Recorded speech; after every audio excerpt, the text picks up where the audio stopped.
It's a very moving song. Well, hello and welcome back to another music video reaction from a psychiatric perspective. Dr. Sil here, junior doctor from Australia working in mental health. I have had two comments from Julie J. Awesome asking me to react to Save Me by Jelly Roll, a song I haven't heard before, but I do know Jelly Roll and I really like his voice. So I thought, hey, let's do it. You asked for it. I'm happy to help. If you're new here, just a reminder that all advice in these videos is general in nature. There's no patient-doctor relationship formed. And any reflections I make about the people in the videos or any content that I'm reacting to is all speculation in nature. All right, let's crack on with the video.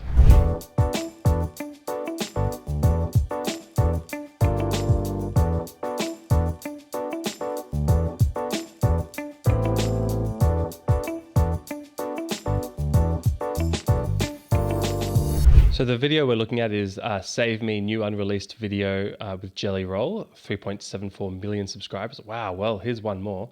And I'm going to like it before even listening to it because I do like a lot of his stuff. And it just helps the algorithm. The only thing that I have an issue with so far is this new unreleased video. Like, I don't know showbiz. I don't get it. You guys might be able to explain to me in the comments below. But what? It is released. How can it be unreleased if it's there? I don't know. Maybe Jelly Roll will be able to explain it. Anyway, let's check it out. 1, 2, 3.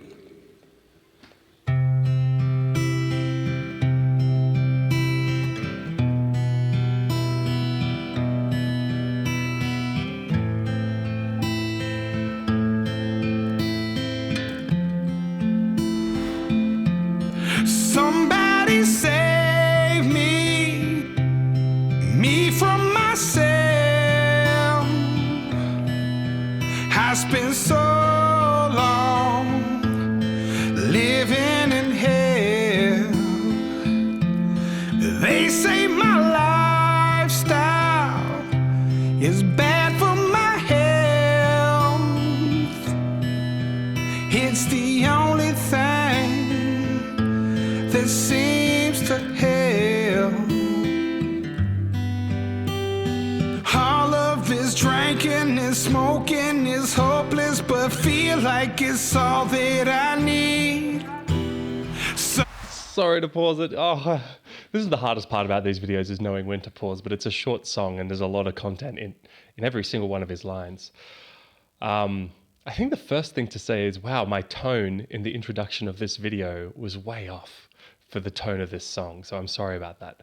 That can happen sometimes even in psychiatric reviews, where you might enter a room and you're just feeling, because of your own experience in the day, you might be feeling joyful or bright.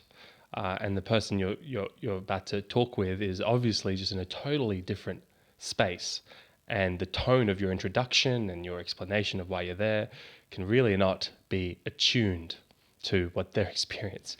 That fortunately doesn't happen too often, but when it does happen, like in this moment, it's probably just worth calling it out and apologizing.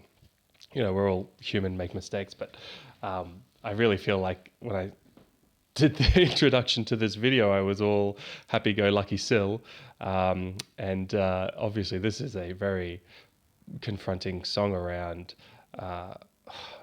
it makes me think about fractured self-esteem. This is someone who wants to escape themselves. It's a horrible place to be because it's impossible to escape yourself. You're stuck with yourself, but self-loathing and low self-esteem is so common, and society is so unkind and unforgiving to self-esteem standards. It's probably worth actually exploring what self-esteem is.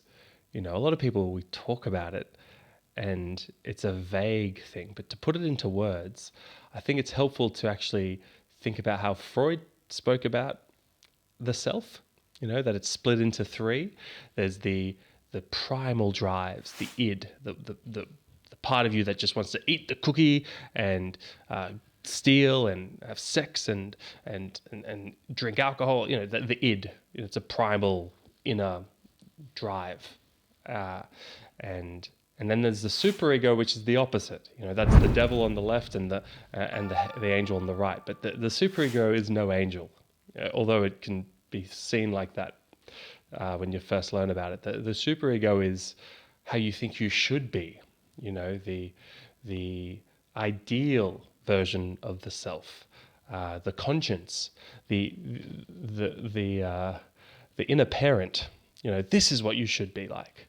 And that is where self-esteem sits, right? Because the reality is the third part of the self, which is the ego, the person who is in reality, balancing the conflict between the superego and the id.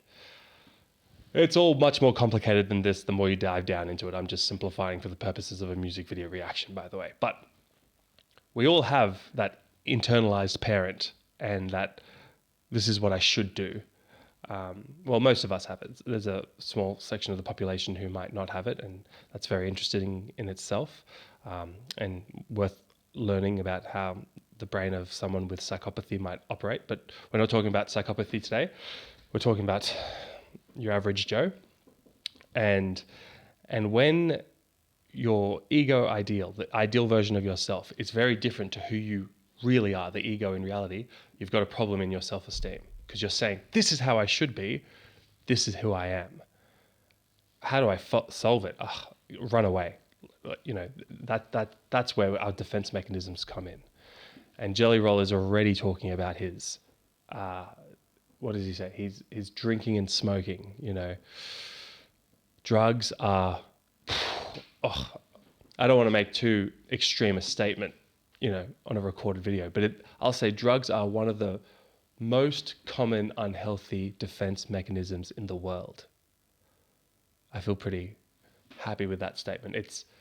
It's so common to use drugs and alcohol as an escape from reality, as an escape from the conflict that you're facing. Whether it's a conflict with yourself, like Jelly Rolls is. I wish I knew his name, by the way. I'm so sorry. I'm not trying to portray myself as a major fan. I don't know that much about him. That's just his artist name, so that's how I'll talk about him. And also, if any of you know why he called himself Jelly Roll, that would be really interesting to read in the comments. It's kind of an interesting name for someone who struggles with weight. Anyway. Drugs is a common defense mechanism, really, really common, really, really hard to break, because drugs, a lot of drugs really target the part of the brain that is involved in motivation. Now, this part of the brain, the nucleus accumbens, is the part of the brain that creates motivation and drive. And when that gets negatively affected by drugs, then that's the only thing, an addiction can form where the drug is the only thing you're driven towards. And other things, relationships, work, family, friends, all that doesn't matter. Even the law doesn't matter. And people might start getting involved in crime, and it can be a horrible cycle between crime, drugs, homelessness, repeat. Bad things happen with drugs. Anyway, he's just talking about drinking and smoking here, and I'm kind of alluding to harder drugs. But it's a very common defense mechanism. So what do you do? Well, in general, it's really important that you get help. It's very hard to fix self-esteem alone, because it's, the thing that needs to fix it is the victim of the problem. You need to use your self-esteem and yourself to fix self-esteem issues, but very hard to do that alone. Much easier to do it in therapy. And if there's a mental illness, to make sure that is treated. So if there's a major depressive disorder or generalized anxiety disorder, to make sure that you've been assessed and that is being optimally treated. Even emotional dysregulation, make sure that that's getting addressed, whatever the clinician advises. Yeah. All right. Sorry about that very long rant. Self-esteem is something I'm very interested in, and something I think we don't talk enough about, but we just assume that everyone knows what it is. So that's why I made the point to talk about it. Let's keep going. But feel like it's all that I need. Something inside of me's broken. I hold on to anything that sets me free. I'm a lost cause. Baby, don't waste your time on me.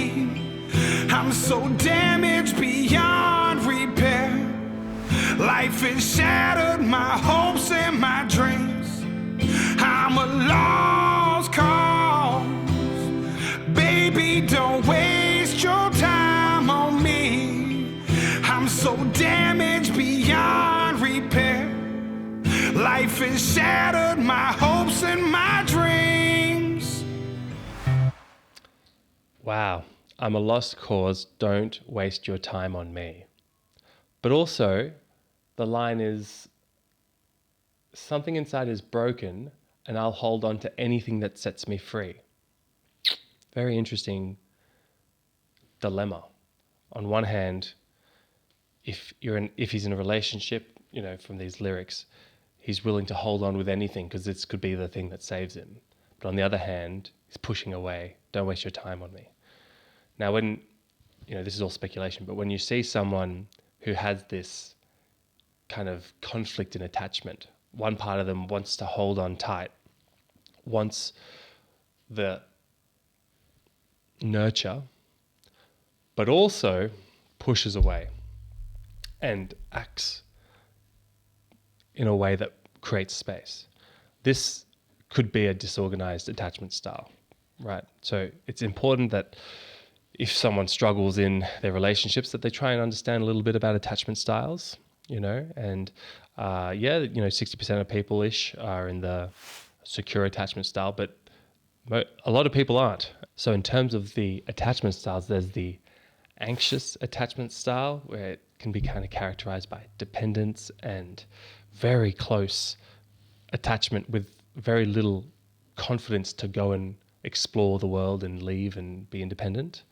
Then there's the avoidant attachment style, which is the very little emotion shown, the very significant space that you feel between you and them, the superficial nature to the connection between you because they haven't learned, so that they don't get hurt if a relationship ends, right? It's part of their defenses. But then the fourth kind of attachment style is the disorganized one, where it could be both, it could be neither. It's very hard to characterize. You don't know what's going to come, and that's kind of the sense I'm getting from these lyrics, is a bit of a disorganized one where he wants to hold on, he wants to be saved, but also don't waste your time on me. I'm unsavable. Yeah. Life has shattered my hopes and my dreams.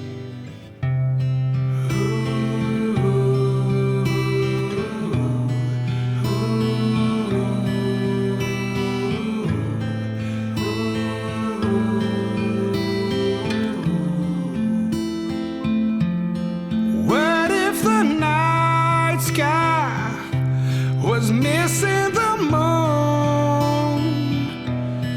There were no shooting stars to use wishing on you. And all of my sorrows, I just washed them down.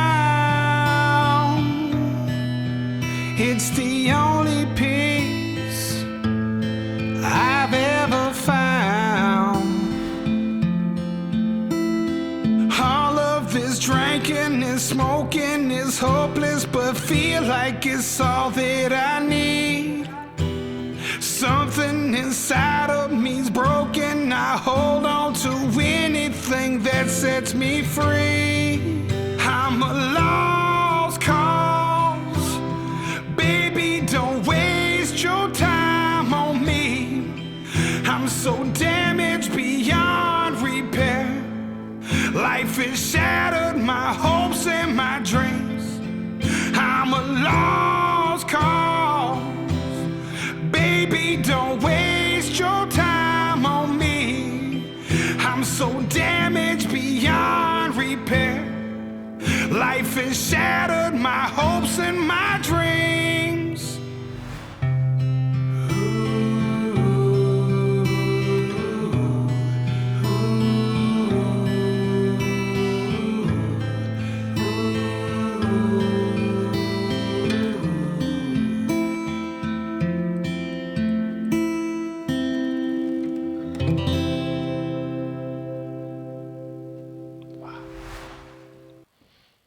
thank you for recommending that song. That is a very moving song. The other kind of thing that I was thinking of that we didn't really touch on, and not really a core part of that song, but it comes from self-esteem, is diet and food, right? Like, that's a cycle you see very commonly where you have essentially this injury to the self, this stress, this conflict, and that generates anxiety or depression symptoms. And in this song, he goes to drinking and smoking, but for a lot of people, it's food, it's eating, because it's so abundant, and because I'm a stress eater, to be open. Like if I'm feeling stressed, food is what I kind of go to, and I just manage that by doing a lot of exercise. Fortunately, I have the abilities to do that. But people who low socioeconomic have to work 12-hour days, and it's cheaper to eat unhealthily. I mean, not in the long run because of the health consequences, but in the short term when you're living paycheck to paycheck, going to food is a cheap and a way to kind of fill that inner emptiness. You can think of the metaphor of an inner emptiness and the actual physicality of filling it with food. And you get that temporary pleasure and satiation. Yeah, but what follows is obviously the inevitable regret and depression, because we have that ego ideal, that ideal self in the superego, and the reality of the ego of what you've done being in conflict. So you can kind of see the id and the ego at play there. I shouldn't be eating this unhealthy binge of food, but the id takes over because you're under stress, and stress can be anything. It can be symptoms from a mental illness, it can be work stress, it can be relationship stress, whatever. And when you are under a lot of stress, you lose adaptive defense mechanisms. You regress into more primitive defense mechanisms, like acting out, like eating, like listening, doing what the id is telling you to do.